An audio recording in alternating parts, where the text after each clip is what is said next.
Ladies and gentlemen, now in today's video we're going to be breaking down the final roadmap just published by Kabam, talking about the future of the game. And this one has so much stuff that's going to be coming between like the next 90 days and the next like year and a bit. So there's some stuff like very far in the future, but also a lot of stuff that's a little bit more immediate. However, one thing I want to talk about first, because I think this is a little bit crazy, man, is a feature that's a bit more in the distance, so we probably won't see this till next year, but it's called Strikers. So Strikers is a prototype of a tag team feature that allows players to bring in a second champion into the fight.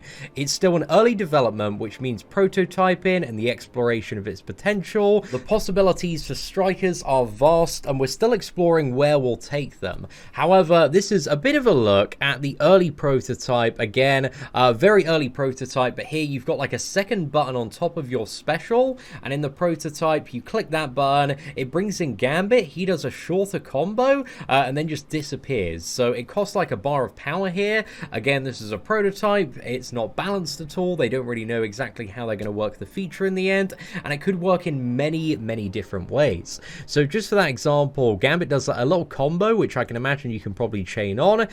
However, in the future they talk about you could possibly equip a striker artifact on your champion to gain the ability to tag in your teammate, or maybe borrow one of their special attacks. Maybe they could jump in to land a few basic hits to help you extend your combo or intercept a tricky heavy attack. It also could be a combination of these things, or maybe none of them at all. And it's still very much under construction, and there are some technical design problems as well for people with, you know, lower spec phones. Strikers could be formidable allies, but what happens if they could be also used to create more challenging content?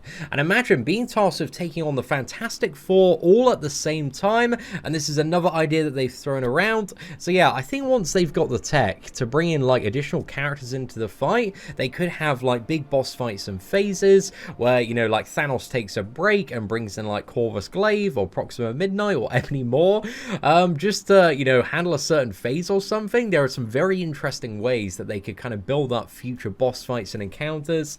So yeah, I think they could do some really cool stuff with this tech, and just make like boss fights like even more crazy, but hopefully even more fun as well.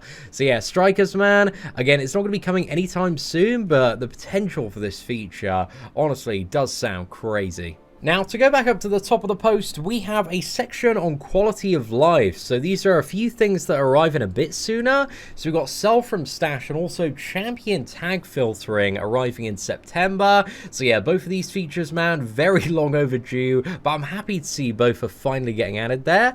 Also, dual targets already added into the game. If you type in like Namor, for example, you can fight Namor, and also they're going to be adding in a fight again button into duel. So yeah, that's going to be a little bit easier in comparison to having to like search the character again.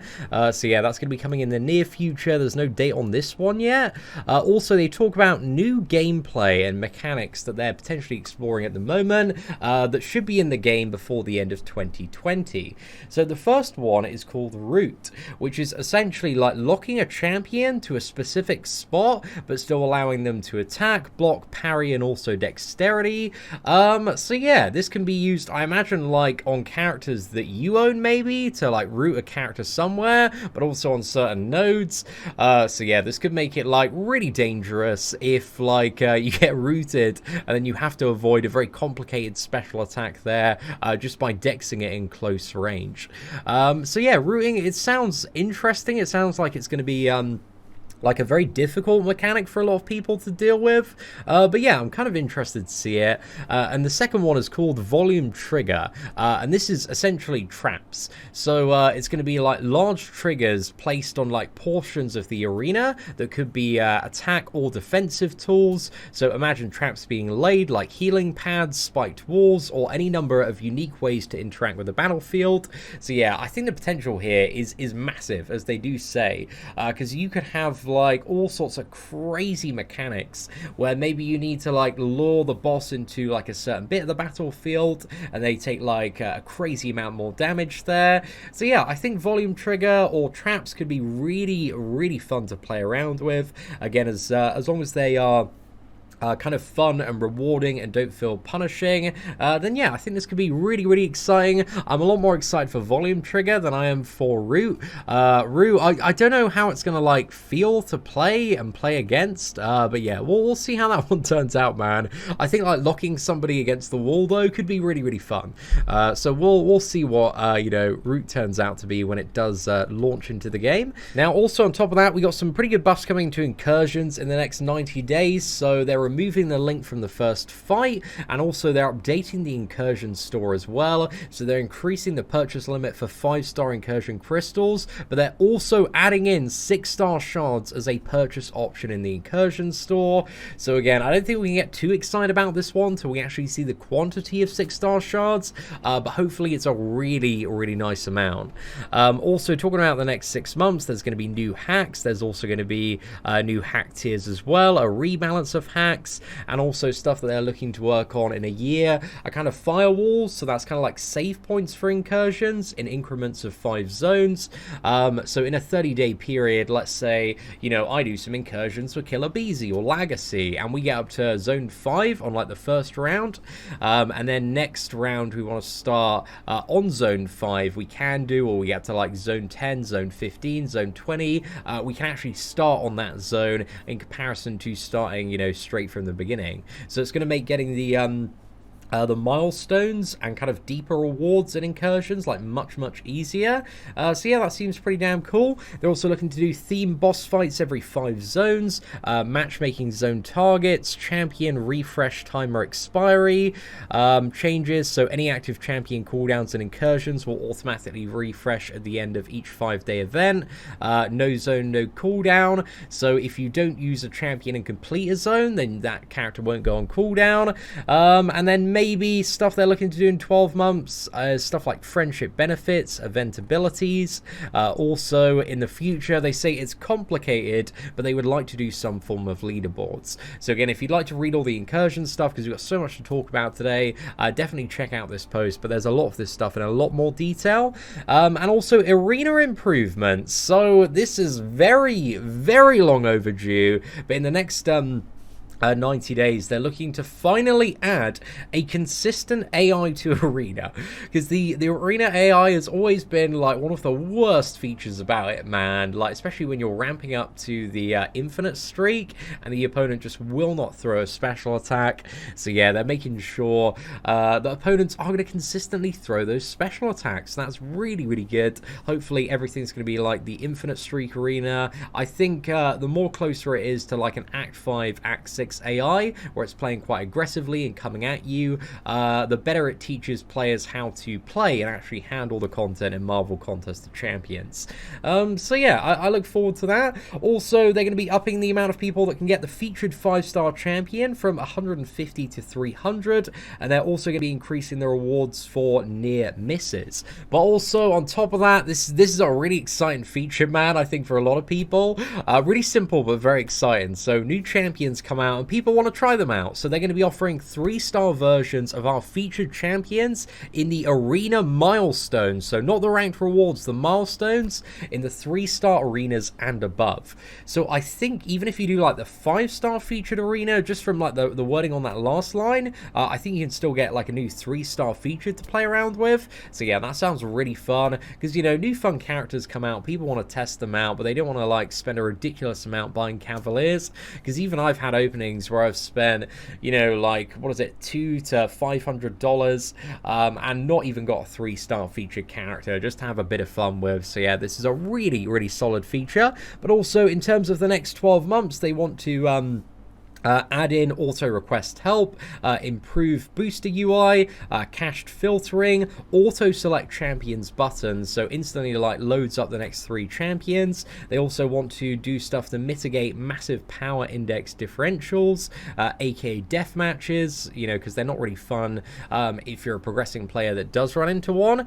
So yeah, a lot of really, really good stuff for Arena, but also something that they're working on is kind of a new Arena alternative. So it's not something that's going to replace Arena, but like some sort of like solo mode incursion type thing that players can work toward who don't really enjoy Arena, but still get the points and milestones for Arena. So again, they're not really too sure how this will work, but they want to offer an alternative for players that are a little bit bored of the current Arena situation. So yeah, this sounds pretty interesting potentially. They're also looking at social progression, which is going to be coming in the next 12 months as well. So it's just some sort of like achievement-based thing. So you can flex off, you know, your achievements. So there's going to be like social and vanity rewards associated with it. A new leveling system will celebrate players' skills, time investment, collection, and prowess in all of the different game modes. So yeah, this one is mainly for like flexing and fun stuff there, but yeah, that seems pretty damn cool. And they also talk about new modes of gameplay. So raid boss is something they talked about in the Alliance Quest update, so that's something I think could be very, very exciting for alliances there. However, one thing that they are working on now is a solo competitive mode. So they've heard the feedback, they've heard the ideas, and they can see the gap. The contest is devoid of a solo competitive path, a way to prove your ultimate skill, or a test of cunning strategy against your fellow summoner. And they want to create that path. So in the very early stages of conception, solo competitive mode aims to strike at the heart of a few different goals. So it wants to allow players to prove their skill, add in a new meta to Marvel Contest of Champions, have real progression, rankings, leaderboards, and direct competition showing off your skill, and less Kabam, more Summoner. So 99% of content is created by Kabam, meaning even in Alliance gameplay, you can still face off against Kabam design nodes and buffs, and this is going to be different in solo competitive mode. So yeah, I'm very interested by that, like that last line. Is this stuff going to be created by players and submitted?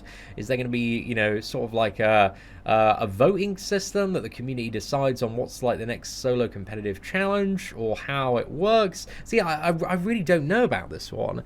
So yeah, this is all still in the super early stages, but that is something that they are trying to dish out by 2021, but they have a lot to do in the coming months.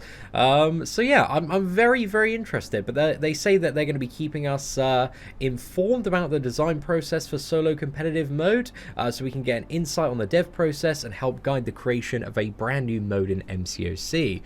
So yeah, there's a lot of great stuff, and they just talk about their commitment for the future, content, community, creativity, and it all looks really, really good. So I can say, man, like, I really enjoyed a lot of these roadmaps. I think the Alliance one, you know, has a little bit of promise for the future, but I think the Alliance one overall was probably the least exciting. But you know, the future of content one, the Champions one, and the future of the game, A Contest Evolved, have been absolutely phenomenal roadmaps. So yeah, I'm just really, really excited. There's so much stuff that's going to happen in the next 12 months, and it just kind of really gives me like this renewed enthusiasm that Marvel Contest of Champions still has a very bright and a very interesting future ahead of it. So yeah, ladies and gentlemen, let me know your thoughts on roadmap number 4. Personally, I'm really ecstatic, dude. I cannot wait for Strikers. Strikers sounds like it literally could take MCOC to a whole new level. But yeah, ladies and gentlemen, aside from that, thank you very much for watching today's breakdown. If you did enjoy it, please do smash that like button.